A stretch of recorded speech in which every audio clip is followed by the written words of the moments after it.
Hey folks, so I wanted to talk a little bit about implementing a style of camera controller called a fly camera in Metal in Swift today. I expect this will take about an hour, and I'll mention right up top that it's going to be fairly light on theory and fairly heavy on code.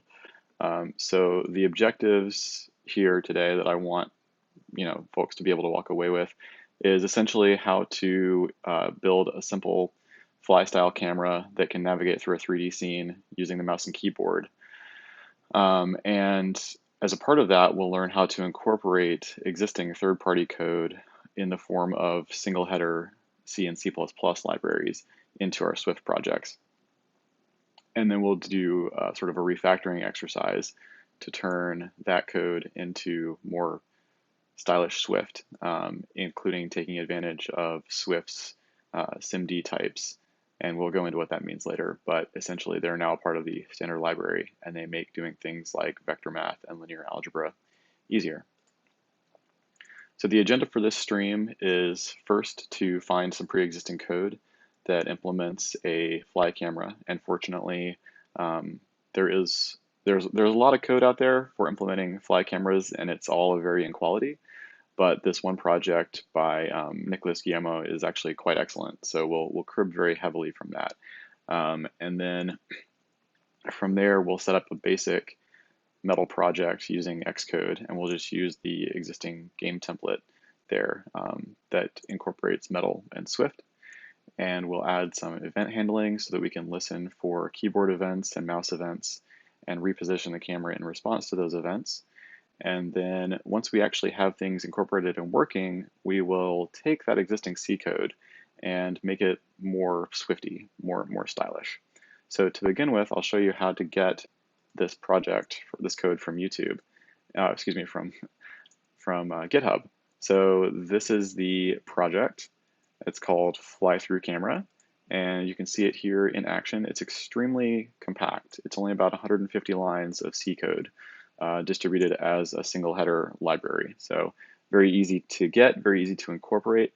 And I'm personally a big fan of this sort of, it's sometimes called an STB single header library, or it's sometimes just called a single header library. The reason it's sometimes called STB is because there's this guy, Sean Barrett, who has been a big proponent of these things. And so yeah, you can see here that in order to incorporate it, it takes a relatively small amount of code. These are complete application samples. This is how you do it with Win32, and we're not going to look into that because we're not Win32 developers. We're developing for Apple platforms. And then sort of a fly through using bare OpenGL, which is pretty cool. So that's really all there is to it in terms of how this project is presented online. And I would encourage you to just grab the code. I went ahead and did that earlier, so I have a copy of it here, and I'll just get rid of that window for the time being.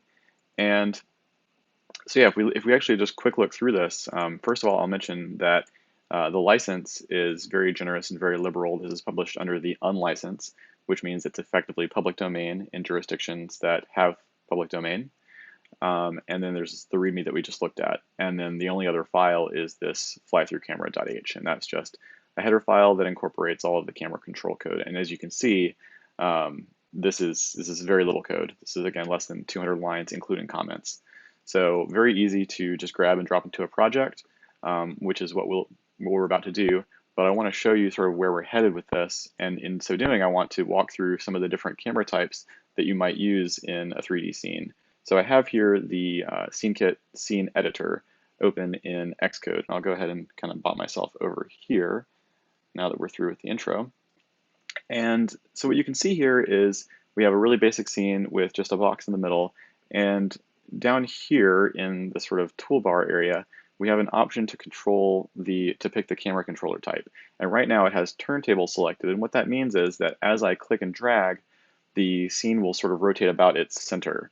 And so it keeps focused on the origin, and predominantly there's a combination of yaw and roll, meaning that there's a combination of the ability to move up and down and the ability to move right and left. But and you actually can use the trackpad to induce some roll, but that's a little bit less useful, and it's not something that we're going to actually wind up including in our camera controller.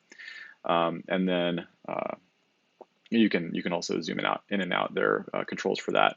There are a few other different types like arc ball, which is kind of an interesting sort of thing. It's sort of if you imagine that there is kind of a transparent sphere surrounding the scene, then clicking and dragging essentially will keep your cursor on the surface of that sphere as you move it around. It's a useful way of kind of orbiting content, but it does have a tendency to again just induce roll as you move around.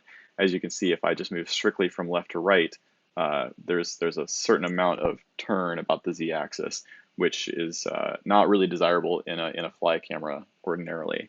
And the other benefit of a fly camera, which I'll go ahead and select now, is that you can actually use your standard first-person keyboard controls, WASD, to fly through the scene, and you're not fixated on the origin, right? So the idea is that I can WASD around, and that's translation. And then when I mouse around, I'm actually controlling which way the camera is pointing directly. So it's kind of a nice, useful third-person camera controller paradigm. It makes it very easy to navigate within the scene as well as focus on exactly what you want to look at. So this is the style of camera that we'll be implementing today. But because we're hardcore metal developers, we don't have the benefit of utilities like SCN camera and SCN camera controller from SceneKit. So we'll go ahead and build our own. And I'll show you that it's actually not as difficult as you might suppose. Now, in times past, part of the reason that I'm doing this stream is because in times past, when writing on my website, metalbyexample.com, and in the book that I published, I did not talk much about interaction or much about camera controllers. So this is kind of a supplement to all that. And so I'm going to go ahead and close this project and start from scratch. And like I mentioned, we'll just use the game template. And I'm building this for Mac OS, but all the principles will apply in an iOS app. It's just that you'll need to figure out some way to map touch events onto the type of events that we want using something like a virtual D-pad or even a physical controller. But that's kind of left as an exercise for the future. So if I select the game template type, I'll go ahead and call this Metal Fly Camera. And we'll use Swift and Metal. Now, it's important to realize that the game templates in Xcode, especially the Metal one, are very bare bones. They are not what I would even consider.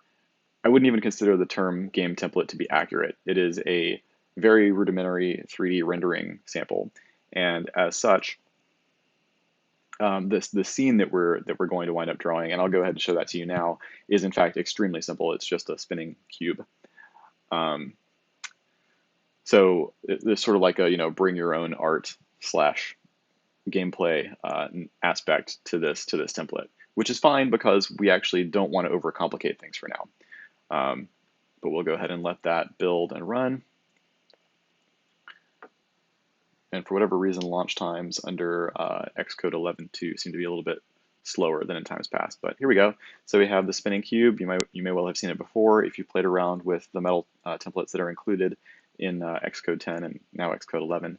So I'll go ahead and exit that. You'll notice there's no interaction here, right? The animations are pre-baked, or not pre-baked, but they're deterministic. They're just procedural. And there's no notion of a camera really here. Of course, there's a notion of a view transform, but that's not quite the same in my opinion. The view transform just being the matrix that sits between world space and clip space. Excuse me, world space and eye space. And so what we can do here then is start tearing this project down and make it more suitable to our own ends. Now, I already know that I'm going to be incorporating a C header file into this project and eventually some C or C++ code. And as such, I need a bridging header. You may well be familiar with bridging headers if you've ever done Swift development that incorporates Objective-C code. Now, the one thing that I dislike about the Metal game template in Swift is that it actually already has a bridging header, but it presumes that you want to use this existing shader types.h as your bridging header, and in fact, that's not what I want. So what I'm going to go ahead and do is create a new file. It'll be a new header file. And I'm going to call it bridging header, which is close to the default name for a bridging header. And we'll go ahead and create that and just eliminate everything in there. And we'll include, by reference, the shader types, which .h, which was previously acting as our bridging header.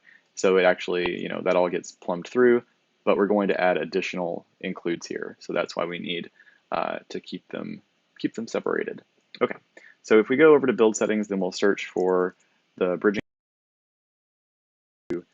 shader types.h. I'm going to go ahead and change that back to bridging header. Okay, cool. Now, so we're set up to incorporate third-party code. So I'm going to go ahead and just drag in flythroughcamera.h from Finder. We'll say go ahead and copy it because we want it to wind up in our project directory. And now if I click on this, I get exactly what I expect. Here's the code for the fly-through camera. And of course it looks lengthy, in part because of the long lines, in part because of the font size. But if you can see, it's only 340 lines, so not too very bad. And by the way, again, one of the objectives of this stream is actually to make this code more streamlined and actually a touch more efficient. So we'll take a look at ways to do that. If you're not familiar with using single header libraries, one important thing to note is that because it's just a single file, there's not a separate implementation file. And so often what you need to do is actually use a preprocessor define to indicate that you actually want the implementation to be included in the header. If you do this more than once in a standard C or C++ project, then you wind up getting linker errors because of duplicate symbols. So that's one reason why we have this if-def here. But what I'm actually going to do instead of doing that pound define fly through camera implementation is take all of this implementation code and actually move it into its own file. And the reason for doing that is just because we're not actually using this as a single header library. We're actually using it as a reference implementation for the camera that we're writing. So I'm going to go ahead and create a separate flythroughcamera.c and not create a header file because we already have one of those, and just create a blank C file and paste that implementation into it. And now, of course, we need to include then the other header file so that our prototypes can be seen by this file. But yeah, that's pretty much it as far as setting up this this library for use from Swift, because Swift has excellent interoperability with C code. And so as you can see now, we have our header, and yeah, let's just delete that because we don't need them anymore. And let's take a look at the interface for this library in greater depth.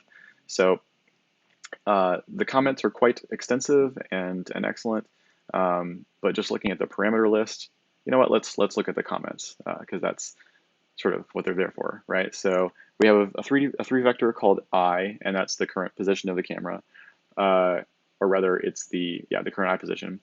We have a vector called look, which determines which direction we're looking in, and we have an up vector, which will ordinarily be, and in this sample will always be the plus Y axis. Conventions vary on that, but I'm just arbitrarily choosing plus Y as the up vector. And it takes a delta time seconds, which is just a timestamp or a time step rather. The I speed, which is how fast the camera should move when one of the WASD keys is held down. Degrees per cursor move, which since we're basically going to be feeding in relatively unprocessed mouse and keyboard events, we need to know how much the camera should rotate in response to us moving the cursor. That's sort of a parameter of this algorithm. The max pitch rotation degrees, which indicates how far up or down you can look, and it is symmetrical. And the reason for this is that if you look straight up or straight down in a fly camera, what tends to happen is that you hit a singularity where moving left and right actually rotates you about whichever axis you're looking down if it's aligned with the up axis of the camera itself. So we often want to constrain looking up and looking down because this is not a full sort of sixed off descent style camera. We're going to try to avoid roll, and we're going to prevent ourselves from looking at or even overshooting the up vector, the up axis or the down axis. And that'll produce more pleasing results than if it were unconstrained. And the last set of parameters that we pass in are basically our mouse and keyboard state. So as the mouse moves, we'll compute the delta, the difference from one frame to the next, and pass that in as these parameters, delta cursor x and delta cursor y. And we'll also compute the key state, which determines whether a given key on the keyboard is held down. And we'll just come up with our own arbitrary mapping. In this case, we'll actually be using WASD and passing in this collection of Boolean values that indicate whether each of those keys is down, and the camera code, the logic will actually will translate these things into camera motion. So that's kind of the objective, and I'm not going to spend too much time looking at the implementation right this moment. Rather, I want to start incorporating this code into the metal sample project. But if I click through, first of all, you can see that this is the exact set of parameters that we just discussed. We're not going to bother with this flags parameter. It's actually irrelevant for our purposes. So if I click through to the implementation, then you can see that we do a fair amount of vector math in order to compute the new direction that we're going to be looking in, as well as eventually the new position.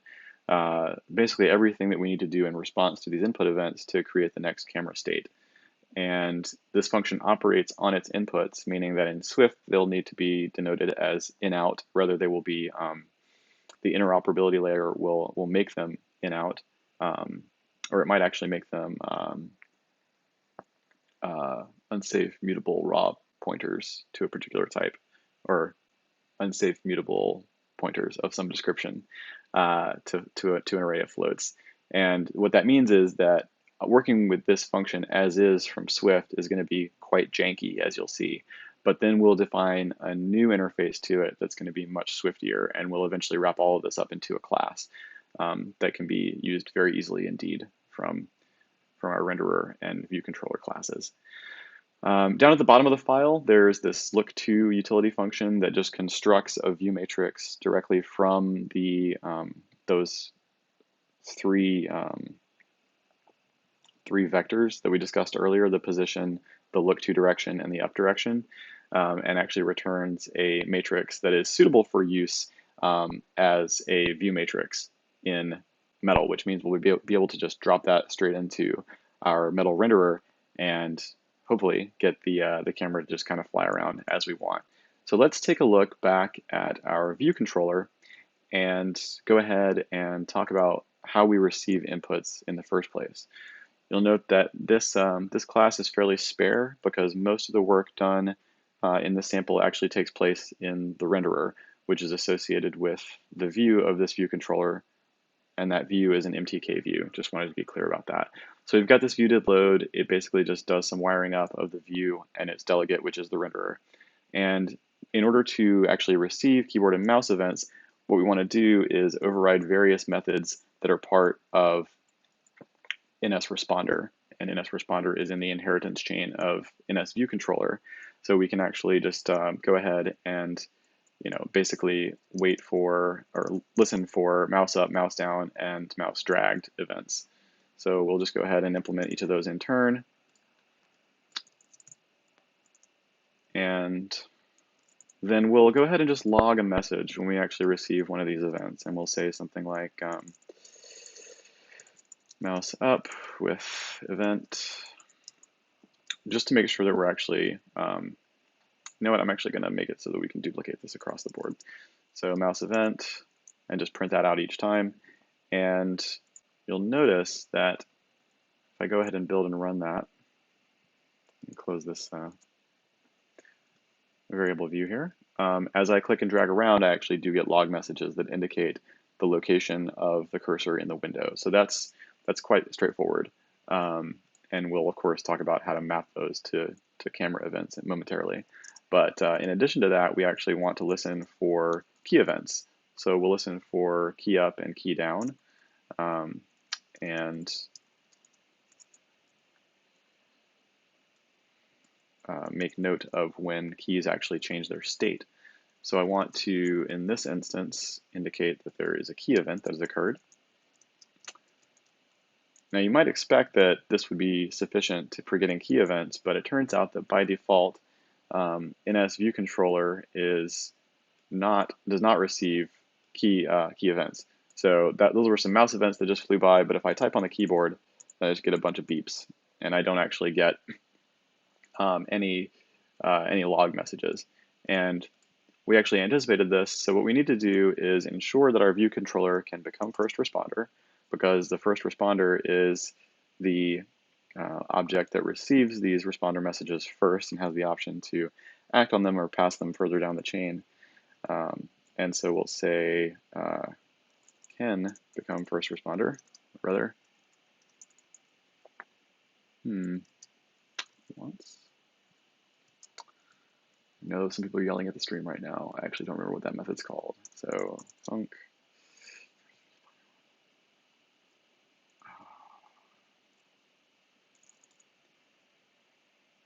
Okay, sorry about that.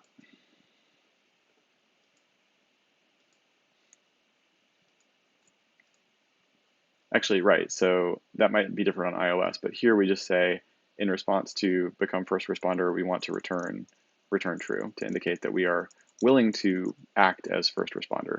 But even that's not quite sufficient, because by default, the NSView controller is not made first responder when the view appears on the screen. So we want to do additionally an override for view did appear, so that every time our view comes on screen, we can start grabbing those events.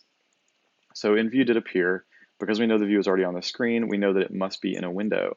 So we can say self.view.window and ask it to make us the first responder. This will subsequently call become first responder, to which we return true, and at that point we'll be at the head of the responder chain. And what that should mean as a consequence is that we should start receiving these key events. So let's go ahead and make sure that that's actually the case. And as I type, you can see that we're actually getting, ASDF, we're actually getting key events coming through on the log. So now we have a window that knows how to respond to key and mouse events, and we can strip out these log messages and actually start doing some real work.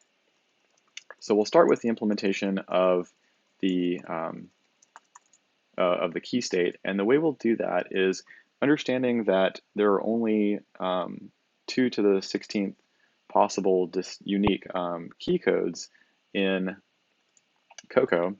What we can do is basically just add some state to this view controller that indicates the state of any possible key code.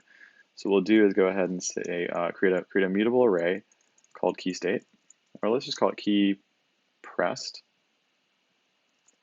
Keys pressed. Not in love with that nomenclature, but let's roll with it. This will be an array of booleans, and it will be a repeating. We'll construct it by repeating false, because all keys will be assumed to be up when we begin the app, and we'll provide to that uint16.max, which is about 65,000. But of course, we need to cast it to the type that Swift wants to see there, which is end. Okay, so now we have this array of many booleans, and whenever a key is pressed, then we want to set its key pressed state to be true. So we'll say down in here, keys pressed, and we'll say the event, we'll grab its key code. Now that is a uint16, so we know that it falls within the range of this array, so we're safe in indexing it. We'll set that equal to true, and it's going to complain because we can't actually index an array with an int16. Instead, we'll cast that up. We'll go ahead and convert that to an int. And now we can say when key goes up, key pressed goes to false. And so now we have this array that can tell us, without having to be in the context of an event handler, whether a particular key is pressed. All right, so that's useful. The other bit of info that I mentioned earlier that we need is essentially the amount that the cursor has moved as of the last mouse event. So we'll do that by adding a couple of variables to a couple of members to our class that keep track of the current mouse position as well as the previous mouse position. So we'll call that previous mouse point, which is initially equal to, we'll just make it an NS point since we're on Cocoa, not Cocoa Touch. Okay, and then the current mouse point will also be initialized to the same thing. And we will update these as our mouse moves. So on mouse, I'm actually going to do these in a slightly different sequence because normally the sequence will go mouse down, mouse dragged, mouse up. And so in response to mouse down, and really in response to any of these events, we want to determine where the mouse is located within our view. So there are conversion functions that basically tell us where any given point in screen space or in window space corresponds to the location. It gives us the location in our view that corresponds to a point in a different coordinate space. So we'll say self.convert, self.view.convert. And we'll convert a point to a view. Actually, we want to convert it from a view because we know that these events are going to actually start out in the space of our window. And we know that because the name of the property that belongs to this event that indicates the cursor position is called location in window. And as you may know, when you pass nil as the from in sview in this conversion function, it actually assumes that you mean the root of the hierarchy, or in this case, the window. So now we know where the mouse location is where the mouse is located in our view, and we can actually go ahead and note that that should be our current mouse position. So we'll go ahead and say that the current mouse position, current mouse point, is mouse location. And since we are starting an interaction and we haven't actually moved yet, we want to go ahead and say that the previous mouse point is equal to the same location. And that'll keep things from going wonky when we click down and we move from that initial state of CG point 0 to in S.0 to some number that has other coordinates, because that will result in a very large but erroneous delta mouse position. We want to just make sure that when you click down, we don't think that we've moved yet. And so in the case of mouse dragged, we actually need to do the same computation where we get the mouse location. But in this instance, we actually want to flip that logic around where we want to retain the previous mouse position.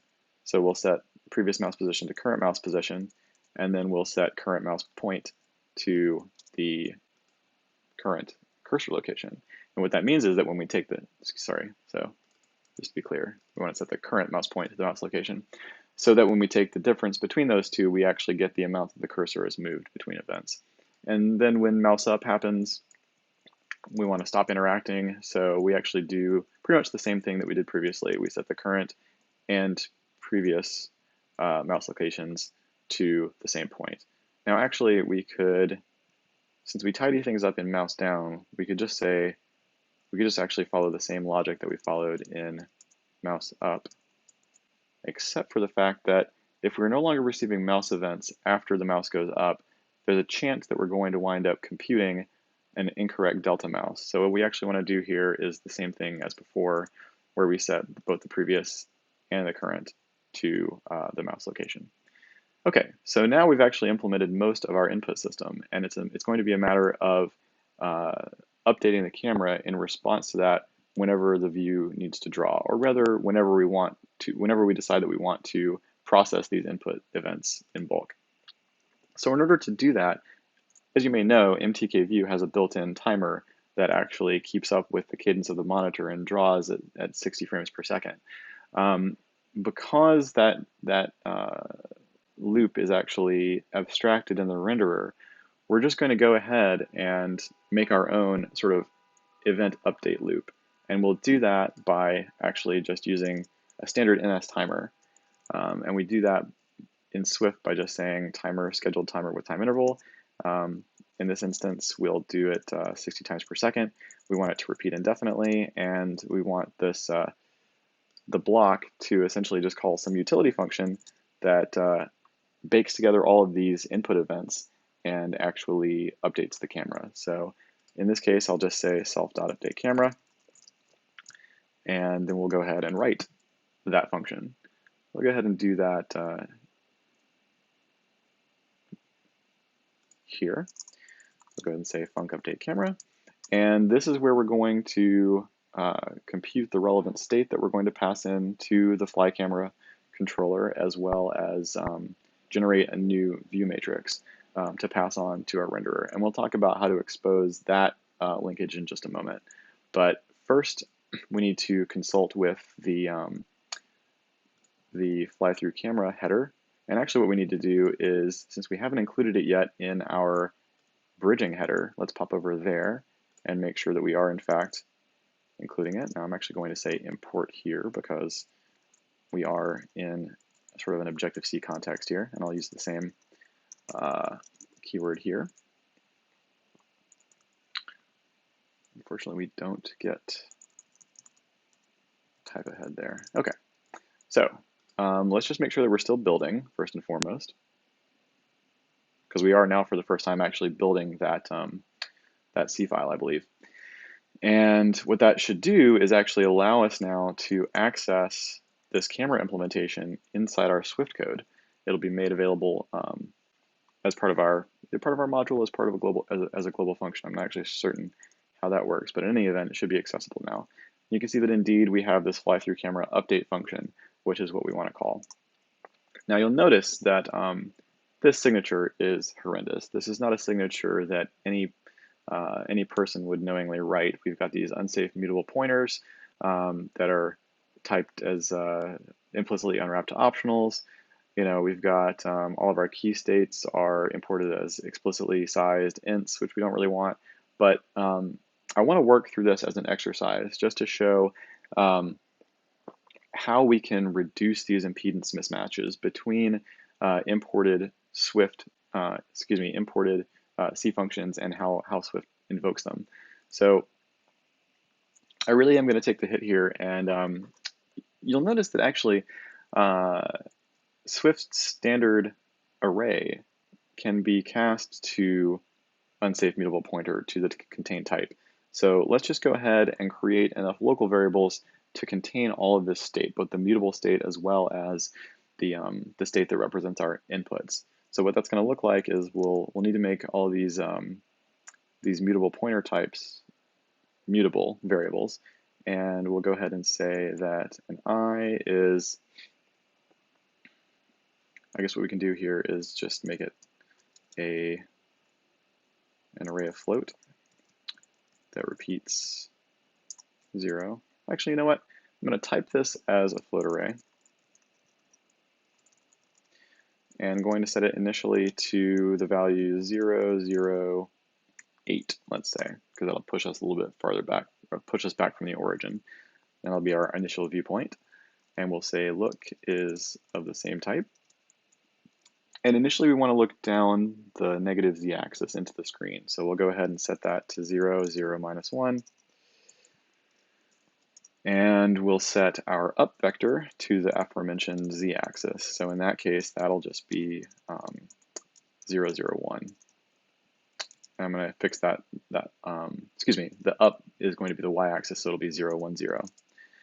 Okay, so that takes care of our mutable state. We can go ahead and copy those on over into our parameters.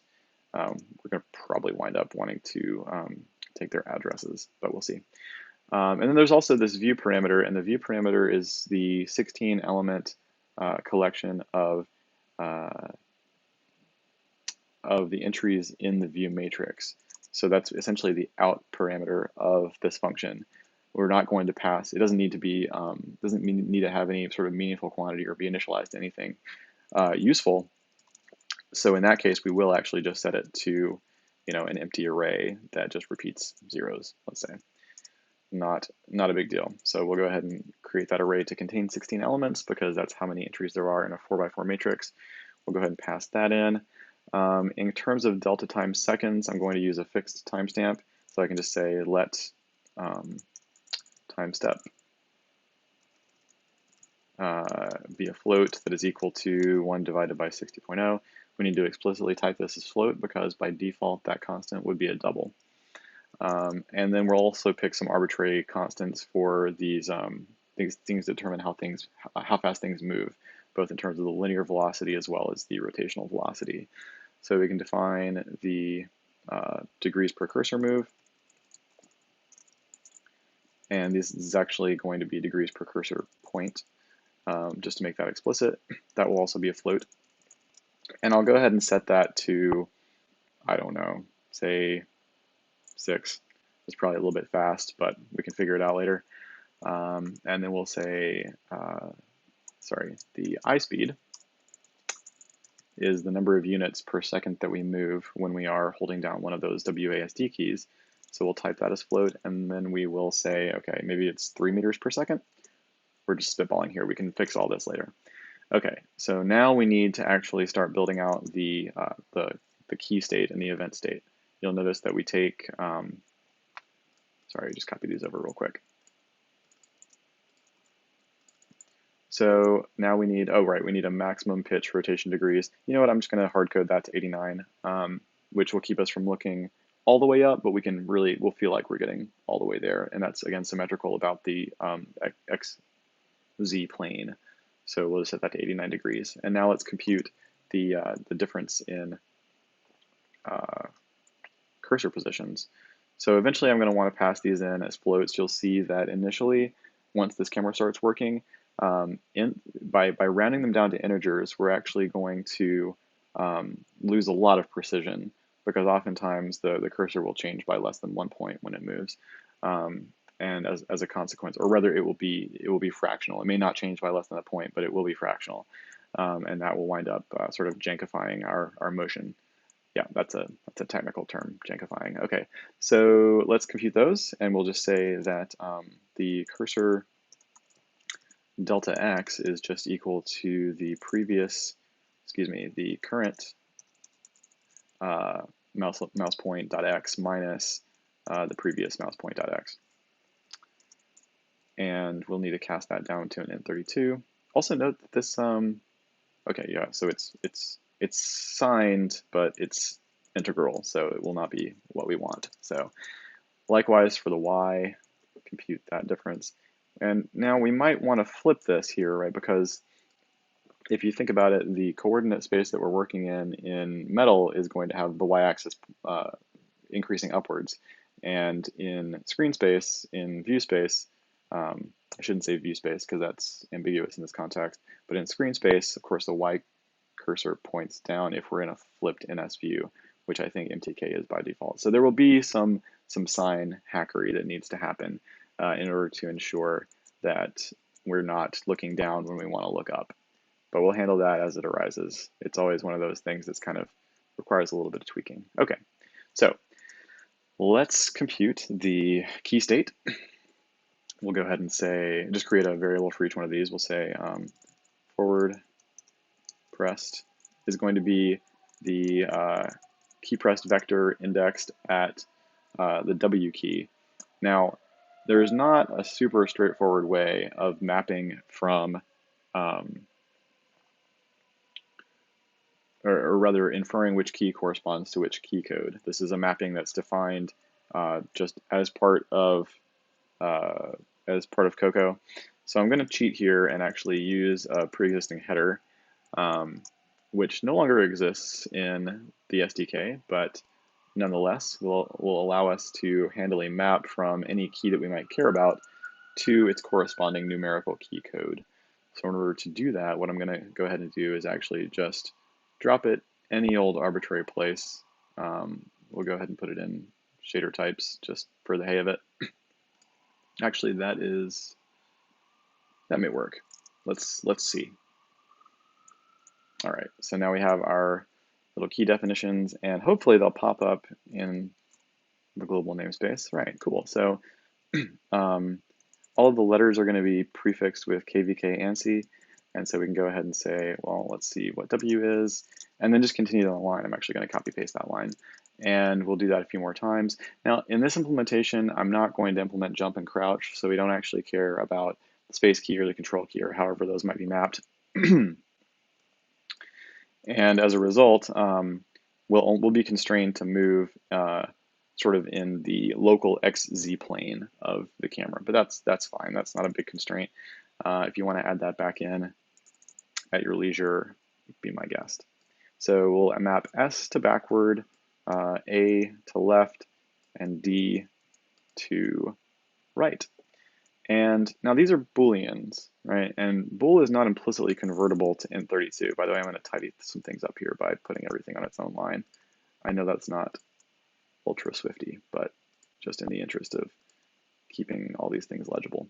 right? So what we're going to have to do here is basically map from bool to int, and I'm eventually going to change this interface to use bools. So for the time being, we'll go ahead and do kind of a bit of an egregious thing with the ternary operator here, with the conditional operator.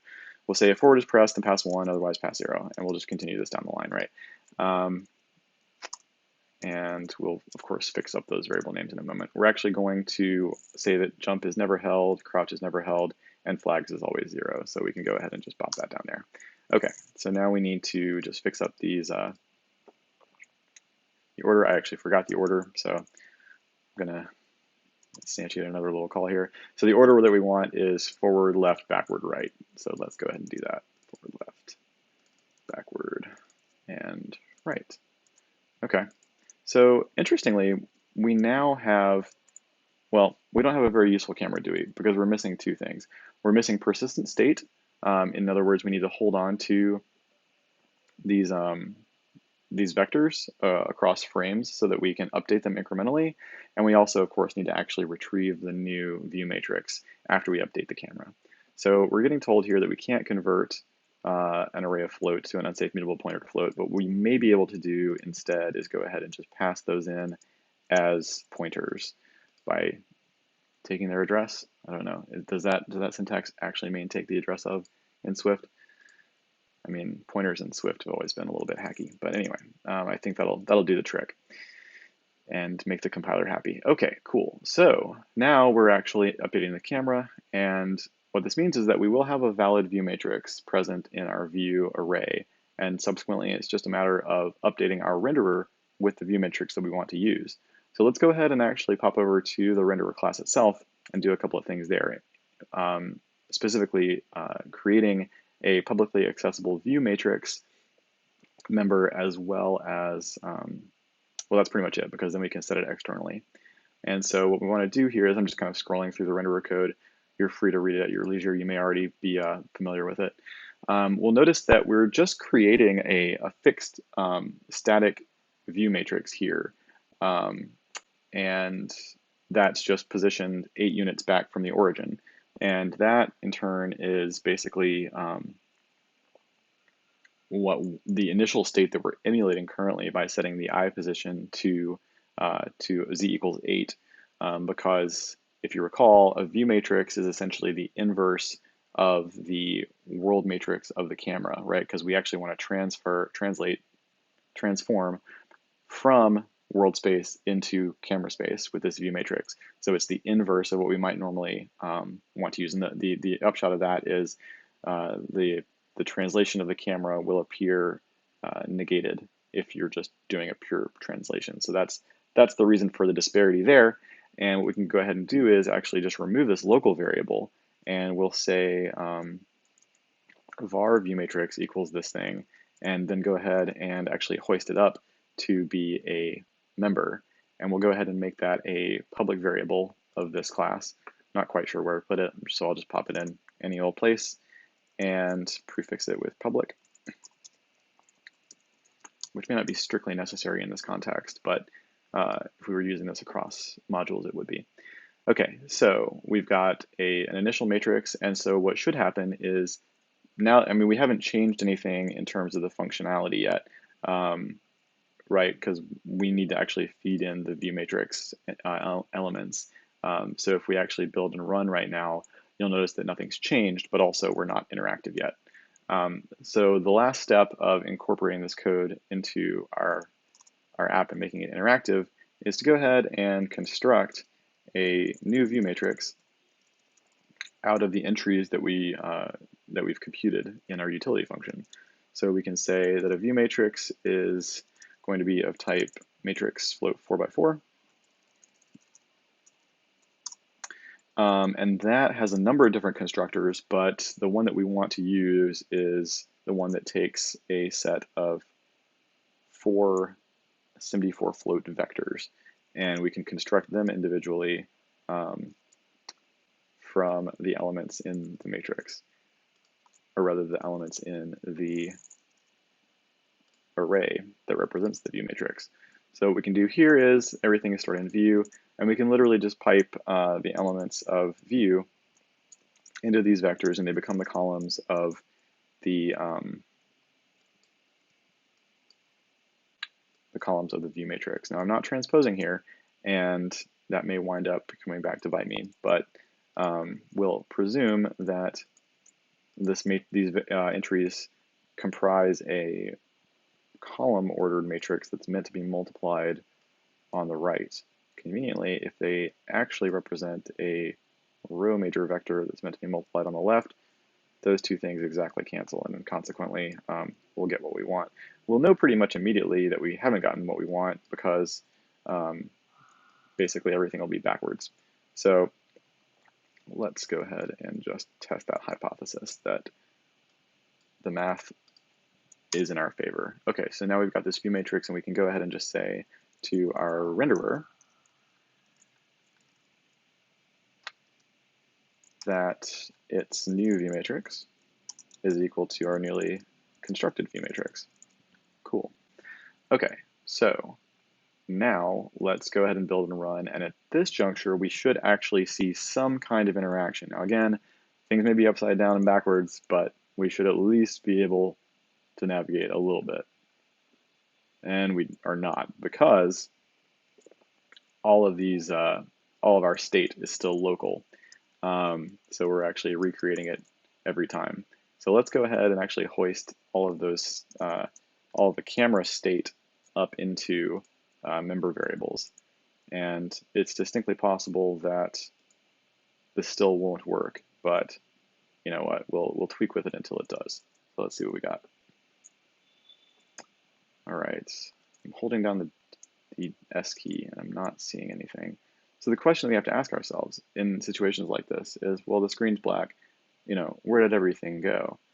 And the sort of end of the line that we can work our way backwards from is, we'll just ask yourself, like, where could things be going wrong? In this case, the renderer is expecting a valid view matrix, and it's just multiplying it in to create this model view matrix. So if we pause the app here, we'll see very quickly what the actual state of the view matrix is. We should be able to inspect it anyway. Of course, sometimes Swift's interactions with LLDB are not fantastic, but let's just print it out as an object. And as you can see, this looks pretty sensible, right? So the columns wind up being the axes, but something has gone wrong here, right? Because it's almost as though the y-axis is the z-axis, the z-axis is off in the W space, and the -8 translation is also off in La La Land there. So essentially we know that we're mapping the entries in the view matrix incorrectly. So what may be happening here is that we've accidentally transposed the matrix that we received from the function.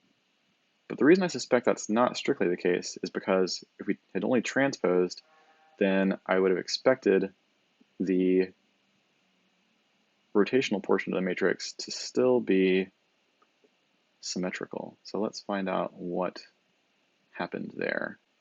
So if we go back to our view controller, we can see that we're mapping, and we basically just had a classic off by one error. So you can see that we went 0, 1, 2, 3, and I'm sure this is because I was typing, you know, as I was speaking, but we actually wanted to say 0, 1, 2, 3, 4. Wow. Okay. I'm just going to focus on typing for a minute because apparently I can't walk and chew bubblegum at the same time. So we'll go ahead and fix up all these entries. 10, 11, 12, 13, 14, 15. And now we're actually using all of those entries, and perhaps they wind up in the right place. And you'll notice again that we did get that that expected flip in the translation from z equals 8 to subtracting 8 from our vertices in the view transform, which is what we want. Okay, so that should all be happy. Just to be sure, we'll go ahead and while we have the chance, since we did leave that breakpoint set, look at it and wow, that looks a great deal more sane. Let's see what it actually looks like in practice. Okay, so far so good. Now I'm going to click and I'm going to move the cursor left and right, and I notice that it's moving fast and it's also moving quite janky. You'll notice that it moves in steps, which is not what we want. So we will fix that issue. And then if I move up and down, it actually moves invert. It actually moves the opposite of what I expect. So we'll need to introduce a Y flip somewhere. And now let's check out translation. So I'll press W and S and A and D, and that's feeling pretty good. It's a little bit slow, but everything is mapping correctly. So what that tells us is that we simply got the cursor delta Y upside down. It's the most common thing in the world. And so what I'll do here is actually just insert a minus sign on the cursor delta.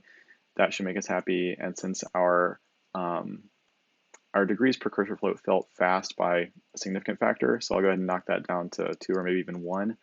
Eye speed was a little bit slow, so I'll bump that up to 6. And we didn't actually test out the constraints, but I suspect they'll work just fine, having worked with this code before. What was the other thing? All right, we wanted to actually turn the deltas into floats, which does require us to step in and modify this utility code here. So what we'll do is say, okay, delta cursor X and delta cursor Y are floats. Now, fortunately, the math going through here sort of assumes that they're a floating point to begin with. Oh, by the way, we can see that we are explicitly flipping the cursor inside this function, which is what we just counteracted. So what we'll do is when we refactor this, we'll eliminate this flip as well as the previous flip. Those will cancel out and we'll be right as rain because we actually are the coordinate spaces that we're operating in agree on which way Y points. Okay, so you can see that we're eventually going to have to port a fair amount of math, but what we're trying to do here is just ensure that the delta cursor stuff is floating point and is being treated as such, and it looks like we're actually doing just fine. Specifically, the portions of this function that relate to mouse movement, you'll notice that they're being multiplied by floating point values anyway. So we can change those parameters to be float, and everything will just flow out just fine. Okay, we also do need to change them in the prototype. That's one fun thing about C as opposed to Swift, is that if you change a function implementation, you are obligated to change its prototype as well. Okay, so let's go ahead and ensure that we're passing these in as floating point now. And you'll note that that we still have to do this cast up here because the elements of NS point and CG point are of type CG float, and consequently, it's not going to like us if we try to pass those in directly because CG float is not implicitly convertible to float. Okay, we see a red stop sign and we see a succeeded, which is always a nice mixed signal to receive, but it looks like we did build successfully. And now I can just sort of fly around this thing, you know, and it feels great. It feels like exactly what we want. There may be a little bit of judder when I move the mouse. I think that's mostly down to the precision of the cursor and the precision of my own physical movements more than it is the math itself. It's certainly much improved from how it was previously. Okay, so at this point we could call it done, right? But frankly, I don't really like keeping camera state in vectors, and I don't especially like this call site. And if we can talk about API design for just a moment, I mean, one of the aims of this single header camera library is to have no dependencies, as well as to be as close to a pure function as possible. Now, it does have these in-out parameters, the I, look, and up, and if we wanted to be really strictly pure about it, what we could do is take in one set of those parameters and output the next state, and basically make this purely functional indeed. But in my opinion, that's probably excessive because at the end of the day, the I, look, and up vectors are in fact mutable state.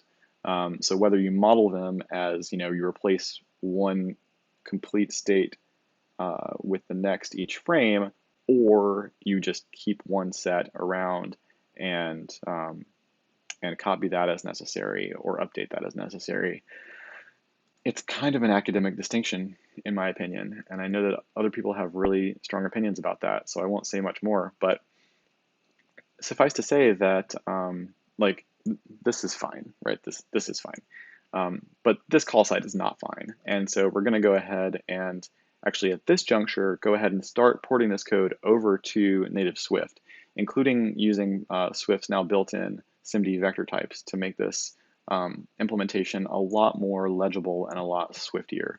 So the first step for that is to go ahead and create a new file. I'll just call it flycamera.swift.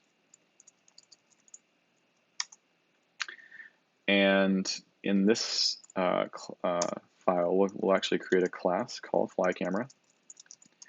And we'll go ahead and bundle up the existing camera state, these eye, look, and up vectors, and bring them over as members in the flycamera class, because these represent the core state of the camera. And we'll also have a computed property that returns a view matrix, and that is going to be the thing that is called view. Now it's currently existing as local state here in this function call, but in fact what we want to do is turn that into a member so that we can access it from outside the camera class once we know it's been updated. And all of these computations are actually going to stay outside of the class because they essentially are parameters to the update, except for these speed parameters, which we will expose as members on the camera, so that they can be updated by the client code. And then we will want to create an update method on the camera in order to actually do the same thing as this function presently does. And it'll take a lot of the same parameters, but I'm going to go ahead and omit the ones that represent our mutable state because they live inside the class, and the view because that'll be computed. But we want to take a time step for certain, and we want to take all of these input parameters. So I'm just going to copy that, and we'll do a little bit of hacky copy paste here. But essentially the update method needs to take the following things. It needs to take a time step, and I'll treat that as a float. More properly, it would be a time interval, but that's just going to wind up making us like compute more things unnecessarily. I'll remove the sort of parameters of the camera itself and hoist those up into members in a moment. And I'm going to take the cursor delta actually as a pair instead of, or rather as a vector as opposed to two discrete parameters. So we'll go ahead and call this mouse delta, and it will be of type SIMD to float. And if you're not familiar with this syntax, it's just, or with this type, with this generic type SIMD, there's a whole family of them, SIMD 2, 3, 4, 16, 64, and these just represent vector types that have more than one component. And sometimes there are processor instructions specifically for dealing with these things. We won't explicitly invoke any of those, but that's sort of the point, is that they are correctly aligned and padded as necessary to make them amenable to SIMD computing, hence the name. And we'll take this bevy of booleans here that represent our key state, and we'll just take them in the same order as before because why not? So that'll pretty much be the entire signature of this. And of course, you know, we're complaining about various things because we're not actually done yet. I'll go ahead and say, oh, I'm not getting my control I. You know what? We'll leave that for a moment. Right. Oh, right. Well, of course, this doesn't actually want to be a var, but a function, right? That's why we weren't actually getting proper formatting, because we weren't writing the right kind of thing. There we go. Okay. So now we want to parameterize our camera by some of those constants. We'll go ahead and expose the eye speed and the degrees per cursor point as members of the camera. And, you know, we can make these mutable simply because they can be changed every frame. I don't know why you'd necessarily want to do that unless you were wanting to vary the speed of the camera over time, which is legitimate. And there was one more thing that we are obligated to pass in. Yes, this fixed parameter of the limit of the pitch, but we actually we'll probably hard code that anyway. But you know what? Actually, we'll create a member for it in just a moment. But now, of course, this function is not doing what we want since we've removed some of its parameters in its state. So we'll go ahead and comment this out. And what we want to do is actually instantiate this fly camera inside our view controller, and we'll just call it camera. And it'll be of type fly camera. And now this doesn't take any parameters, so we can just go ahead and initialize it straight up here. It'll be initialized with that default position of 8 units back from the origin. And then it's as simple as just calling whenever our timer ticks inside of update camera, we don't need to directly call this fly through camera update anymore. Instead, we'll just call camera update and pass in the miscellaneous parameters that we have created. Now, in order to instantiate this vector type, it's as simple as just passing in, those 2 elements, and likewise with these key presses, nothing has changed there, as long as we get them in the right order. Otherwise, things will go haywire. All right, and I'll insert just some random line breaks to make this a little bit more legible. Okay, so now we have a nice tidy call site that will update our camera controller.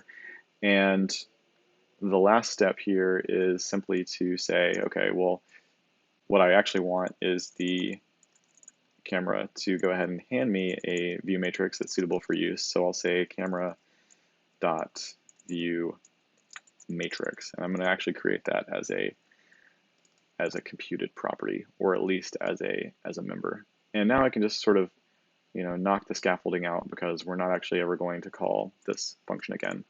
Instead, we're going to go ahead and re-implement it. We're getting, of course, a report that the view matrix doesn't exist, which is true. So let's go ahead and do that. We'll make this view, I think we're going to wind up not needing that, so let's just go ahead and eliminate it. We'll say that there is a variable view matrix, which is initially equal to the identity matrix, the flip 4x4 identity matrix, which again doesn't really matter so much, because we're going to immediately update immediately repopulate it and update the renderer with a sensible view matrix. Right, so just tidy up here. These are parameters. These are kind of internal state, so we might want to mark them as private. And actually, while I'm at it, I really don't like how verbose the SIMD types are. So I'm going to go ahead and create a couple of type aliases here. And we'll go ahead and say type alias float3 is equal to SIMD of 3 of float. And then likewise with 4. And just to be consistent, likewise with 2. So that'll make things a little bit tidier when constructing these things. I like it better already. Okay, great. So now we have the yeoman's work of duplicating this camera update functionality. And you'll notice that now that it's just the implementation by itself in a file, it's still 275 lines of code. And I know for a fact that we can make it a great deal shorter. So let's proceed stepwise through this and actually look at what is happening. So I'll go ahead and copy kind of like the preamble of this function, which just sets up some vectors. And then I'll bot back over into my camera and kind of paste it there. Okay, so the first order of business is ensuring that the look vector and the up vector are unit length, as well as, so these first 2 lines just compute that. They compute the length of the look vector and the length of the up vector, and then they assert that those lengths are indistinguishable from 1. Now, I don't know about you, but I'm willing to take it as a precondition that the up vector is unit length. Certainly we know that it's unit length because we're just passing in 0, 1, 0. And although it's good to check your preconditions, this code is never actually going to assert as written in this context. So I'm going to actually omit that check. You're free to add it back in. And likewise with looklen, like we are completely in control of the look vector. It's a member of ours, and we're going to update it incrementally. And as a consequence, because it can't be set from the outside, we don't need to assert on its length. So in fact, all of this is redundant code, and we can eliminate it. Also, I'm going to take out this, this delta cursor flip because as we learned, we don't in fact want to flip the y-axis.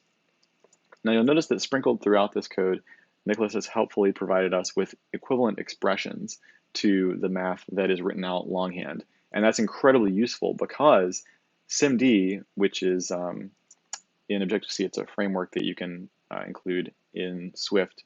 The SIMD functions are simply available in the global namespace because they're part of the standard library. It actually has all these functions. And as a consequence, I can write in one line what might take 10 lines of C to write. And so let's just go ahead and do that now. We'll go ahead and say that the across vector is equal to what we get by normalizing the cross product of, and again, we're going to omit these normalizations because we really do assume that from frame to frame, look and up maintain the invariant that they are unit length. Now, we actually don't want look and up to be these ridiculous array types anymore, since we're not passing them through that terrible auto-translated API boundary. So instead, we'll just go ahead and actually set these equal to something much saner, which is to say actual vectors, SIMD vector types. And we can write that just as simply as before, or much more simply than before. So this will be 0, 0, minus 1. And then up will be just 0, 0, 1, 0, 1, 0 rather. All right. I don't know about you, but I think that looks pretty cool. All right, so now we've got our I, look, and up values in proper sane vector form. And you'll notice that again, like all of these lines down here are essentially taking the cross product between the look vector and the up vector in order to get the plus z axis, excuse me, the plus x axis, which we're terming across in this context. We then manually normalize it, which is not necessary because we're calling the normalize function on the result of that cross product, which by construction is already unit length, but sometimes because of numerical imprecision, we do want to go ahead and normalize after taking a cross product. Okay, so we also want to construct a vector that we'll be calling forward, and that's just the normalized look vector. It's just the normalized look vector. It's just the look vector. Right, so we're going to boil that down. We're basically just giving the look vector another name. We may wind up kicking that scaffolding away in a moment because it really is unnecessary to define this forward variable.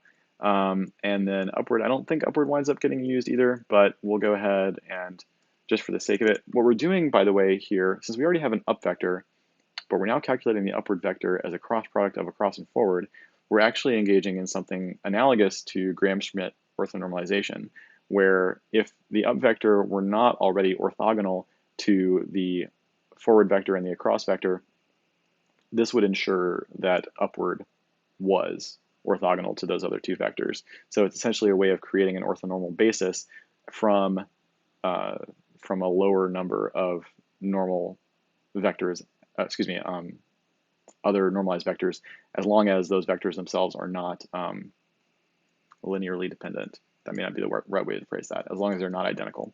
Okay, so upward is what we get by normalizing the cross product of across and forward. That will point essentially in the plus y direction. So we'll go ahead and again, sort of drop all this out. And because this is just the process of manually normalizing upward, right? We're seeing a theme here. Oftentimes, the manual code necessary for computing vectors without using any of these dependencies, such as normalize and cross, winds up being extremely verbose. And so you can see that we've actually reduced what was about 20 or 25 lines of code all the way down to 3, and we might wind up deleting 1 or 2 of them, which is excellent. Okay, so now let's actually talk about how to implement translation, which is to say the strafing feature in the camera. And the way we're going to do that is use our key state to update the I vector or the position. And so I'll go ahead and copy the code that does that. It's relatively straightforward, but it will be even more straightforward once we've ported it over. So I'll go ahead and drop that in here. And essentially what we're trying to do is say if any of the keys are held, in other words, if we need to move, then compute the update. And the reasons for that check will become clear in a moment. But before then, I'm actually going to strike that conditional and compute it this way instead. I'll say let x movement equal to left pressed yes -1 no 0, and I'll go ahead and add that to right pressed. Now this is a little bit tricksy, but essentially what we're saying is, okay, if the left and the right keys are both pressed simultaneously, that's equivalent to saying don't move sideways. So by associating a positive vector or a positive value with moving right and a negative value with moving left, and they're of equal magnitude, if both are pressed, then those cancel. If neither is pressed, then it just sums to 0. So we basically are trying to determine how much do I want to move in X. And we could write this out a little bit longer form, but hopefully it's fairly clear what we're doing here. We sort of kill two birds with one stone there by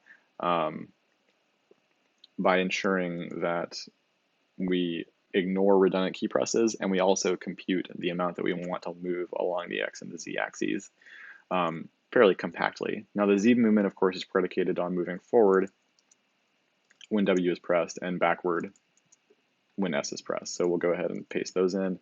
Backward is actually should be equal to, I think, a positive Z translation, and forward will be a negative Z translation because we're in a right-handed space where X is left, Y is up, and Z is out of the screen, right? So backwards is positive Z.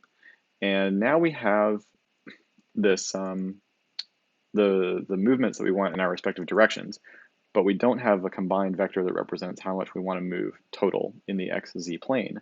So let's go ahead and compute that.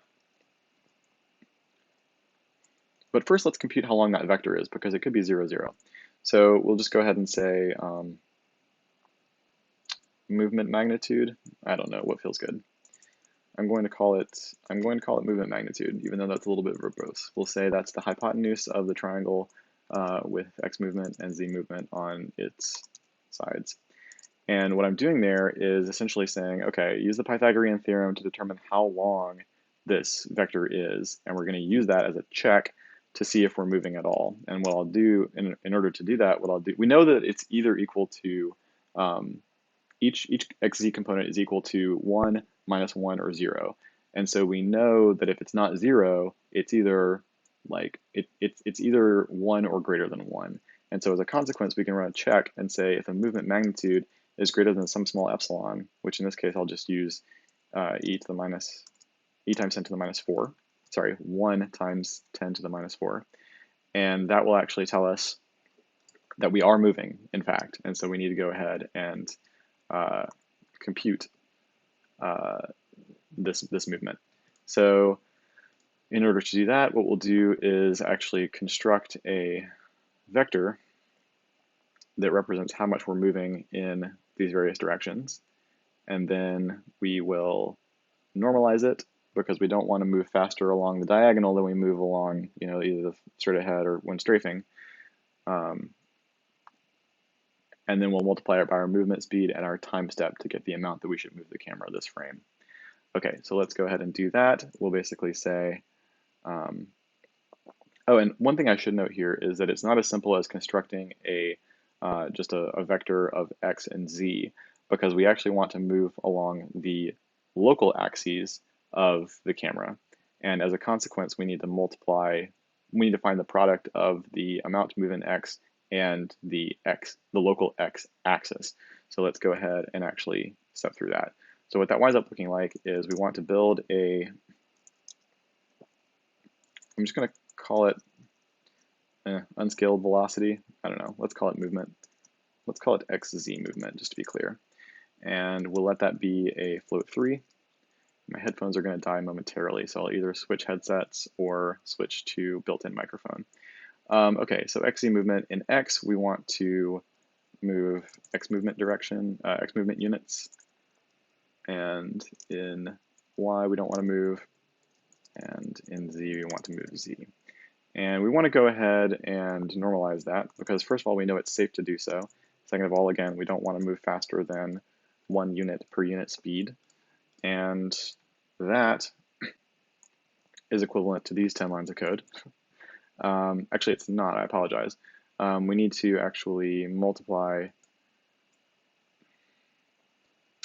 we need to do a little bit more math here. And so I'm not going to normalize it yet. So as I just said, right, we have to actually do this the hard way. So this is x movement times across dot x plus z movement times forward dot x. And we can replicate that for each of the 3 components.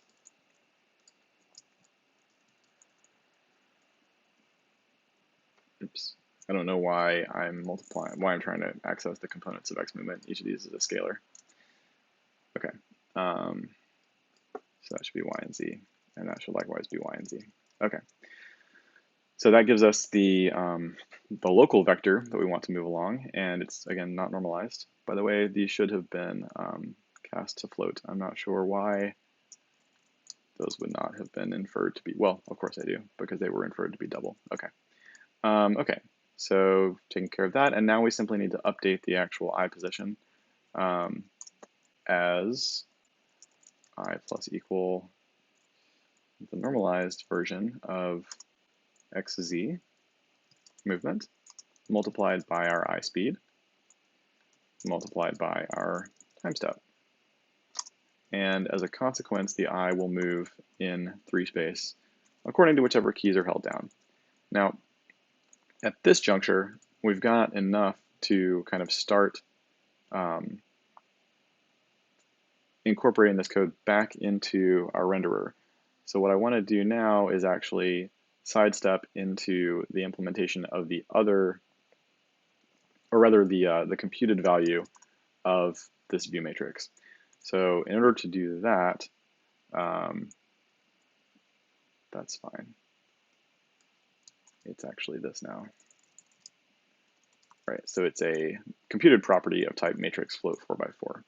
Now, in order to do that, we can go down to this fly through camera look to utility method, which is basically the thing that sort of bundles up, well, performs the, computes the view matrix from these parameters.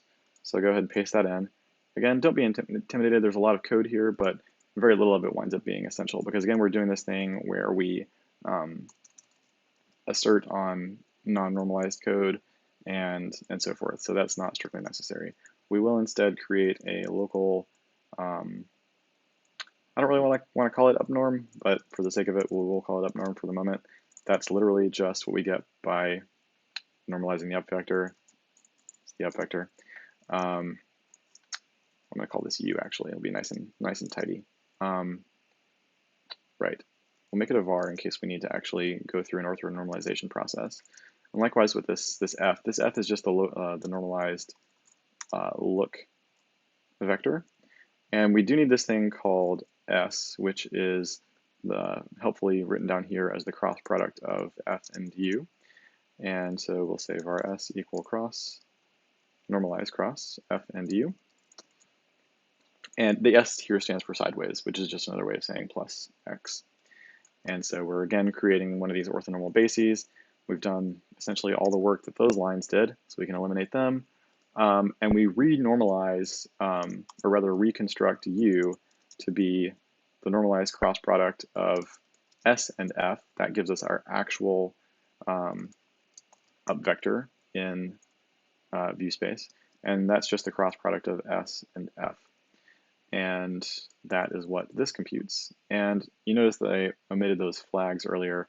We're not actually going to talk about what those flags do. If you want to pause and read through it, it's fine. It's not germane to what we're doing here. Okay, so now we actually have the ability to construct the view matrix, because if you think about it, this UFS vector set is itself the orthonormal basis that we want to use for our view matrix. And we can compute the I position by essentially dotting each I component, dotting the position vector with each with each row of the view matrix, which is equivalent to computing the view matrix as the combination of these orthonormal axes as well as the translation, and then taking the inverse. So we're actually directly computing the view matrix here from these axes by doing this dot, as well as doing these dot products, as well as doing this transposition implicitly. Okay, so we actually want to construct the translation vector right now, and that's going to be equal to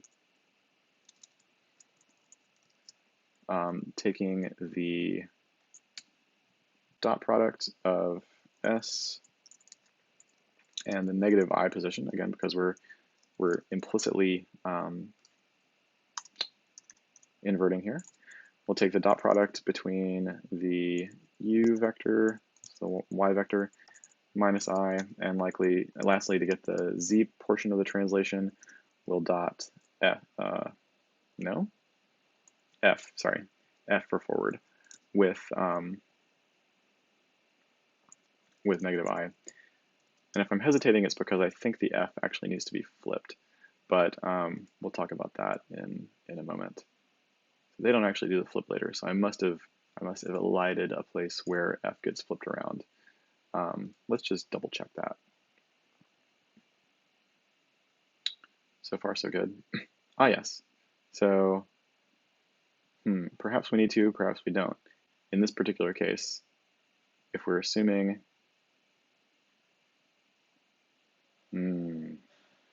right, so if not left-handed, we want to be right-handed. So we actually do need to go ahead and do that flip just before we compute this, this translation. So let's go ahead and do that. Once we've actually computed this orthonormal basis, we say f is equal to negative f before we compute translation itself. And then we have everything we need to compute this final matrix. And we'll use a similar construction to the one we did before, where we'll say the view matrix is, again, of type float 4x4. Takes a set of columns. Each column is a vector. In this particular case, again, we're going to kind of transpose the columns, the rows into the columns here. So we want to access these component-wise, and we'll say that it is comprised of s.x, u.x, f.x, and then the translation component will actually wind up in that last column. So each of these will end in 0, but essentially we're sort of splatting those components into their respective positions. C, D, Z, and then this winds up just being, I believe, there might have been an erroneous transposition here, but we'll know it soon enough because we won't actually be moving as we expect to. Okay.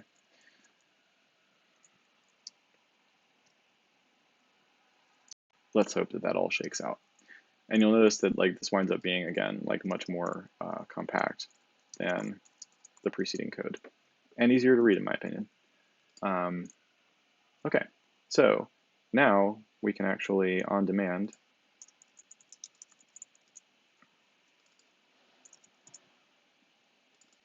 just converting some mutable variables to const variables, as is good practice. Okay, so now whenever we ask our camera for a view matrix, it will use those updated values to go ahead and compute it. So let's go ahead and ensure that we're all wired up correctly. Looks pretty good. And when we run, let's make sure we can translate. Now we can't rotate yet because we haven't implemented that, but if I hit S, D, D, and A, what I'm noticing is that my Z-axis is inverted, which is disconcerting, to say the least, because it could be, well, no, because X and Y, or X is correct, Z is wrong. It's very worrisome because this means that there is a sign error somewhere, but I'm not entirely sure how many sign errors there are, and I don't just want to willy-nilly go around, commenting things out, but I'm going to do that. So if we flip that F axis back around, then, well, that's definitely not right, is it? Oh, you know what may be happening? It may be the case that because we're doing that flip, we should expect that our forward and backward have already been flipped. So if we actually reverse the sense of backward and forward, this will produce the correct result, at least for the time being. Whether or not there are more fundamental issues at hand, we'll just have to wait and see. But now when I press W, I go forward, D back, A left, excuse me, A left, D S back, D right. Okay, cool. So translation seems to be working, and we have this utility function now that computes a view matrix from all of our various parameters. So let's go ahead and continue forward with implementing pitch rotations, which is, or rather yaw rotations, which is to say rotations about the y-axis. Okay, actually that would be pitch yaw. I don't know, I've never been good at pitch and yaw. Let's just say we're going to implement rotations about the y-axis. So in order to do that, go ahead and find that code. We're skipping the jump and crouch stuff, as I mentioned, just because it's more of the same stuff that we just looked at. And because there's no gravity and there's nothing to run into, it doesn't really make a whole lot of sense in my mind to actually implement this, this effect. So here's the code for applying yaw, which according to Nick is rotating left or right, which is to say changing your heading. Okay, so let's go ahead and pop back over into our camera code, and we'll go ahead and start implementing that. So it is the case that we only want to apply yaw rotation if the mouse delta x is not 0. So we'll say if it's not 0, then we'll go ahead and step in. This being Swift, we don't actually need those parens, which is a nice little savings of 2 bytes. Okay, so there is a lot of back and forth from degrees to radians in this code, and I'm earnestly really just partial to working in radians all the way through. Now, in order to work in radians all the way through, we need to make sure that our rotational velocity member is expressed in degrees, or rather in radians rather than degrees. So what I'm going to go ahead and do is update this and say this is now radians per cursor point, and because radians are much larger than degrees, we actually want to make this much smaller. But we know that we can actually compute this exactly because it's just equal to pi over 180. So we'll go ahead and take an initial guess at this of 0.017, which is unnecessarily precise, but it'll give us very similar results to what we were just seeing. And down here, when we compute the number of degrees to rotate, which we'll go ahead and do now, we'll compute it as yaw, and I'm just going to say yaw instead of yaw degrees here because we're going to presume radians all the way throughout, and we'll say that that's equal to negative the mouse delta dot x times the radians per cursor point. So we now have the number of radians that we want to yaw, and note that we were going to translate into radians anyway here. It's just a matter of providing the API that we want to provide. And we'll also want to compute the cosine and the sine of the yaw, because that's what is going to become an element of our rotation matrix that we're about to assemble. Now, I know that I'm going to have to write multiple instances of rotating about an axis by an angle in this code, and I really don't want to spend much time on that. So what I'm going to do instead is just sort of, borrow the one that I baked earlier, and we'll go ahead and just grab that here, because frankly, it's just not the most interesting thing in the world to write a rotation routine, and this one is already battle tested. So, but I will walk through it. So basically the idea is it lives as an extension on matrix flow 3x3. It's a static function. It could be an initializer, just a matter of style, matter of choice. And it literally just computes the sine and the cosine and then computes a rotation matrix that rotates about that angle by the prescribed amount. Okay, so, and then it returns that matrix for further use. Okay, so now, instead of having all this code that computes rotations, what we can do instead is just say, okay, the let yaw rotation equal to matrix 3 by 3, and then we'll just say rotation about what axis? About the up axis. So we'll go ahead and just pass in the local up axis, by the way. So we'll pass in up, we'll say by, well, that's just yaw. Okay, so now we have, we can eliminate that because that's doing the same work. And in order to compute the new look direction, which is what we're trying to do here, right? We want to determine how much we want to rotate this thing left and right. We'll go ahead and apply that. Now in SimD, we don't need to write that out longhand. Instead, what we can do is just say that look is equal to yaw rotation times look. And if we wanted to be really careful here, we'd actually renormalize here because we're not normalizing anywhere else. So you'll notice that the original code does in fact normalize that look vector. And so that's probably a good practice because otherwise we could lose precision over time and things could get wonky. So let's go ahead and do that.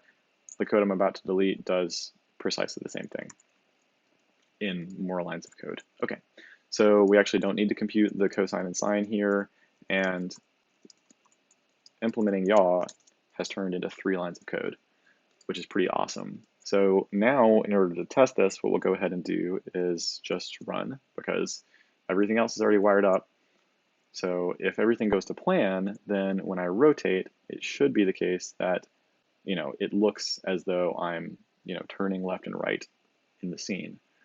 Let's make sure that that actually is the case. And I feel like I'm stalling on the compiler's behalf right now. There we go. Okay. So yeah, that's what we wanted. That is actually quite impressive. Cool. So look left, look right. And you'll notice that there's no up or down here. It's just literally just left and right. And of course, I have all my ordinary, back, forth, left, right, strafing. Okay, so we're most of the way there. The last bit is slightly more complicated by the fact that we actually do want to constrain the pitch to that fixed angle so that we don't ever go all the way up, down, or even wind up upside down, because that'll be very confusing indeed to the user and is not the desired behavior of a fly cam. But thus far, it's been quite straightforward. So let's go ahead and just forge ahead and get the thing done. Right. So again, I'm going to mostly work through this in radians, and you'll notice it's not too much code, and some of it will in fact be removed by the fact that we're actually not going to do all these degree to radian shenanigans. So again, if the mouse has moved in Y, we want to look up or down concordantly. And in order to do that, in order to apply this constraint, effectively what we're going to do is project the current look vector onto the current up vector. And this will tell us whether in local space we're looking up or down, and therefore whether we need to constrain ourselves by the maximal angle or the minimum angle, what I'm going to call the minimal angle, the most downward pointing angle constraint. So let's go ahead and just sort of work through that. So we've got this rads2 up variable. I'm going to replicate that and say, I'm actually going to say, yeah, we'll say rads up, even though, it's not exactly my favorite. Is there a simplified formula for this? No, we just got to do it. Okay, so I'll say rads up equals, you know what I'm going to say up angle 2 up. That's a little bit verbose, but it expresses the idea more clearly, in my opinion. Okay, so we'll notice that what we're doing here is we're taking the dot product of the look and the up vectors. So we can just do that directly. Again, assuming that these are normalized, then that means that the dot product, of course, is the cosine of the angle between them. I'm gonna take a quick break here and switch headsets because my AirPods just died.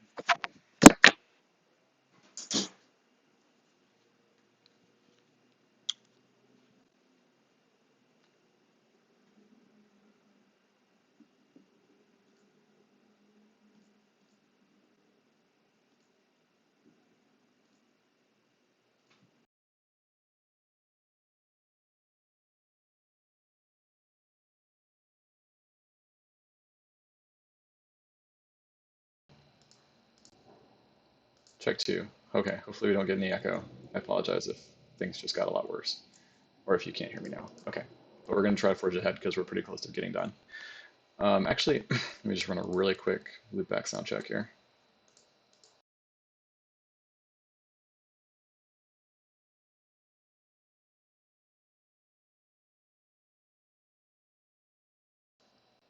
Okay, thanks for bearing with me.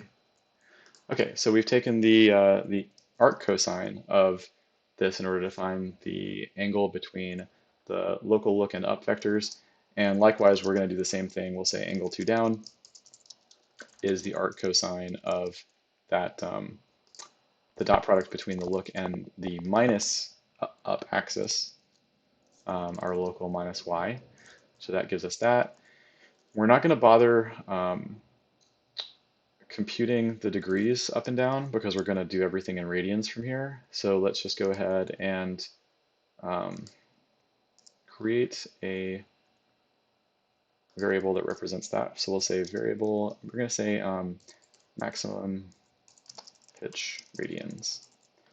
And that's going to be basically really close to pi over 2, really close to 90 degrees. So we'll go ahead and say pi divided by 180. Nope, sorry, we're in radians. So max pitch in radians, what does that even mean? Pi over 2, rather, sorry. And then we'll multiply that by some large fraction, either 98% or 99%. So almost directly up or directly down. Not quite. And we'll take a look at what that actually, what effect this creates very shortly. So we now need to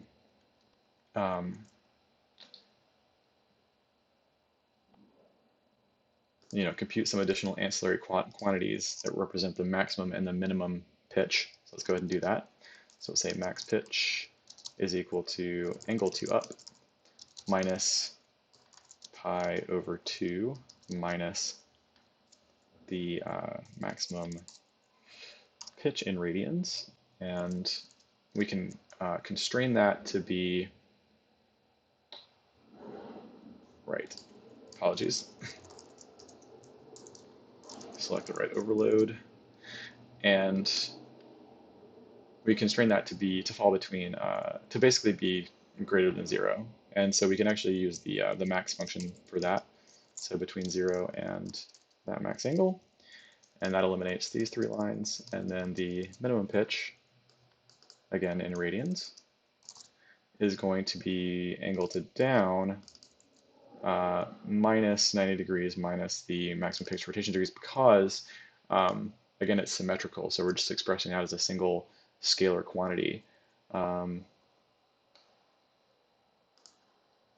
think what may have happened is that maximum pitch radians has not been adequately typed. That's right. We want it to be a float. Okay, so everything falls through. We get the right overload of max. We have our min pitch as well.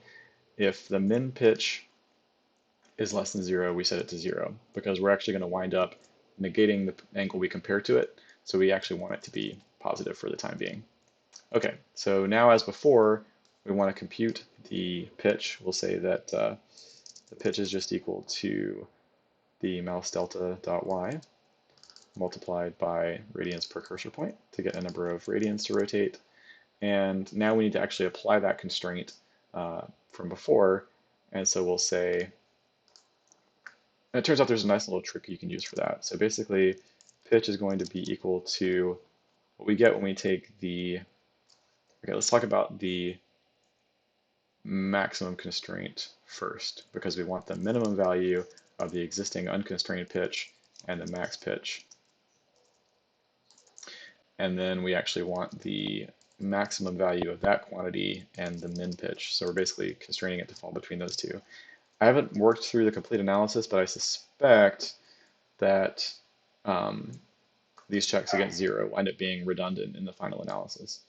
Feel free to say if you disagree in the comments, that's fine. But for the time being, it seems like this works pretty well. So normally our next step would be to convert back to radians from degrees, but we don't need to do that. Our next step would then be to compute the sine and cosine and compute a rotation matrix. We already know how to do that. We're just going to say let pitch rotation equal to the 3 by 3 matrix we get by rotating about the which axis? The look axis, which is to say the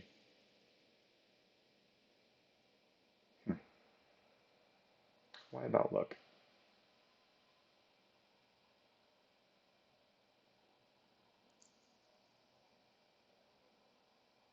Anyway, we don't have to do that right now. Um, right, I'm sorry, I'm getting ahead of myself here. Of course, we're going to rotate the look vector, but we're going to rotate about the x-axis, and that's just the whatever we called it way back in the day, the across axis. We'll rotate about x by our pitch degrees or pitch radians, and that gives us the rotation matrix that we can apply to the look vector, and so we'll go ahead and say that look is what we get by normalizing the effect of applying the pitch rotation multiplied by the current look, and this will have the effect, of course, of making us rotate up and down. The next step, of course, is normalize. We just did, and so we now have our new look computed. And again, because of the constraints here, this code winds up being a little bit more verbose than it took to do the yaw, but it still winds up only being about 10 lines of code. Okay, so that actually takes us all the way through the camera implementation.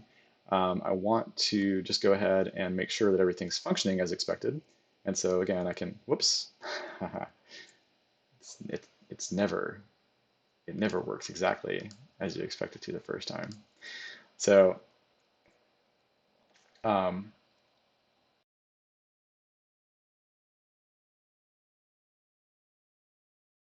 and my cursor just froze. Okay, what I just realized is that we're probably not computing this this pitch correctly because the min pitch is also a positive quantity. In fact, as you can see, it winds up being, there are definitely some undesirable cases here. So I'm going to cheat one more time and see how I simplified this last time.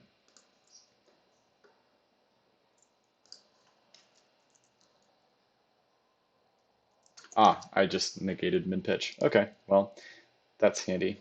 I took the max, used a slightly different formulation that time, but it should still be, should still have the desired effect, right? Because we want to take the maximum of the negated min pitch and the pitch itself. Now this will probably not fix everything, but it may make it so that eventually the behavior is more correct, because I suspect something else is going wrong.